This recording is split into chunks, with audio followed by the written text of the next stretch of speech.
ശബരിമല സ്വർണ്ണക്കൊള്ള കേസിൽ മുൻ ദേവസ്വം കമ്മീഷണർ എൻ വാസുവിന്റെ റിമാൻഡ് നീട്ടി 14 ദിവസത്തേക്കാണ് കൊല്ലം വിജിലൻസ് കോടതി റിമാൻഡ് നീട്ടിയത്. അടുത്ത മാസം 2-ന് വാസുവിനെ വീണ്ടും ഹാജരാക്കും. കേസിൽ തന്ത്രിയുടെ കസ്റ്റഡി ആവശ്യപ്പെട്ട് SIT അപേക്ഷ നൽകി. ഈ മാസം 22-ന് വിജിലൻസ് കോടതി കസ്റ്റഡി അപേക്ഷ പരിഗണിക്കും. തന്ത്രിയെ കൂടുതൽ ചോദ്യം ചെയ്യാനാണ് അന്വേഷണ സംഘത്തിന്റെ നീക്കം.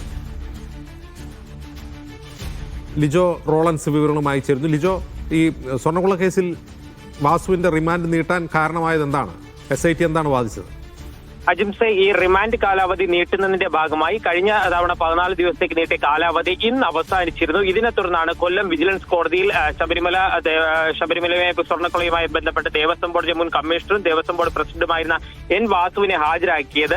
14 ദിവസത്തേക്ക് റിമാൻഡ് ചെയ്യാനുള്ള ഒരു സ്വാഭാവിക നടപടിയിലേക്ക് വീണ്ടും കോടതി കടക്കുകയാണ് ചെയ്തത്. ഫെബ്രുവരി 2-നായിരിക്കും ആ റിമാൻഡ് കാലാവധി കഴിഞ്ഞ് വീണ്ടും വാസുവിനെ കോടതിയിലേക്ക് ഹാജരാക്കുക. നേരത്തെ തന്നെ ജാമ്യാപേക്ഷ ഉൾപ്പെടെയുള്ളത് 2 കേസുകളിൽ തള്ളുകയും ചെയ്തിട്ടുണ്ട്. മറ്റൊരു പ്രധാന കാര്യമുണ്ടായത്, ഈ തന്ത്രി കണ്ഠരര് രാജീവർക്ക് വേണ്ടി SIT ഇന്ന് കസ്റ്റഡി അപേക്ഷ സമർപ്പിക്കുകയും ചെയ്തിട്ടുണ്ട്. തന്ത്രിയുടെ ജാമ്യ ഹർജിയും ഇന്നാണ് കോടതിയിലേക്ക് വന്നത്. ഈ 2 ഹർജികളും പരിഗണിക്കുന്നത് 22-ാം തീയതിയിലേക്ക് മാറ്റിയിട്ടുണ്ട്. വിജിലൻസ് കോടതി അന്നായിരിക്കും കസ്റ്റഡി അപേക്ഷയിലും ഒരുപക്ഷെ വാദം കേൾക്കേണ്ടി വരും. ഒപ്പം തന്നെ ഈ ജാമ്യ ഹർജിയിലും വാദം കേട്ടതിന് ശേഷമായിരിക്കും അതിലൊരു തീരുമാനമെടുക്കുക. തന്ത്രിയെ കൂടുതൽ ചോദ്യം ചെയ്യുന്നതിന് വേണ്ടി പ്രത്യേക അന്വേഷണ സംഘത്തിന് കസ്റ്റഡിയിൽ വേണം.